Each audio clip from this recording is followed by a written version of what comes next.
Het jy al ooit vir iets gebid, maar toe jy die antwoord kry, ongelowig gereageer, omdat jy amper nie kan glo dat dit met jou gebeur nie? In die Bybel is daar so 'n storie van Sagaria. Hy vra vir jare lank vir God vir 'n kind. En uiteindelik as hy hoor dat hulle swanger is, dan kan hy dit nie glo nie. Dan vra hy eintlik of die Here nie nog 'n teken vir hom sal gee nie. Die engel wat hierdie goeie nuus na hom toe bring, sê, ek is na jou toe gestuur met goeie nuus, en jy ontvang dit nie. En dan sê die engel vir hom, al wat wel met jou gaan gebeur, is dat jy gaan stom wees totdat hierdie babatjie gebore is. Want dan sal jy sien dat die Here hierdie goeie ding in jou lewe laat gebeur het. In 1946 het wetenskaplikes en soldate vir die eerste keer saamgewerk om iets reg te kry wat vir die wêreld onmoontlik gevoel het. Hulle wou 'n foto neem van die aarde uit die ruimte uit. En saam het hulle 'n staalkus gebou en hierdie staalkus met die kamera opgevat het na die ruimte toe met 'n missiel wat geskiet sou word. Maar hierdie kus moes ook die kamera kon beskerm om weer veilig op aarde te land sonder dat alles vernietig is. Hulle het dit reg gekry en ons het die eerste foto gehad van die aarde uit die ruimte uit. Vandag is ons wêreld nogal vol van sulke stories.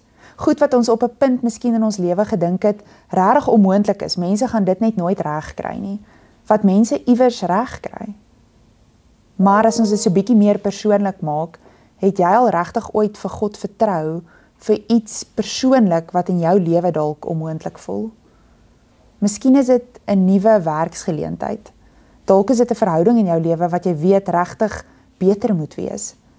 Dalk is dit net omstandighede waarvoor jy wens regtig kan anders wees. Om die Here vir die onmoontlike te vertrou, is soms vir ons as mense moeilik.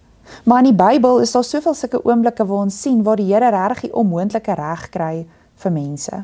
Dink maar aan Moses. Moses was in daai busy mandjie in 'n rivier wat onmoontlik vir die wêreld gelyk het God hom gered uit daai omstandighede uit. Dink aan nou Dawid.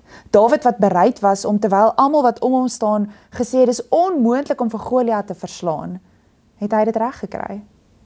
En dink aan die verlamde man by Bethesda. Vir 38 jaar lank lê hy op daai vloer en kan hy nie loop nie. En dan kom Jesus verby en Jesus laat hom opstaan en Jesus laat hom loop. Dit lyk vir my eintlik of God gemaklik is in die dele van die wêreld en in ons lewens waar ons ongemaklik is. Lukas 18 sê dit mooi, daar staan, die dinge wat vir mense onmoontlik is vir God moontlik. Mag jy hier aan die einde van die jaar dapper wees met jou lewe. Mag jy God vertrou om miskien dalk net daai ekstra stukkie krag wat op hierdie punt dalk vir jou onmoontlik voel. Maar mag jy vertrou dat hy dit vir jou kan gee.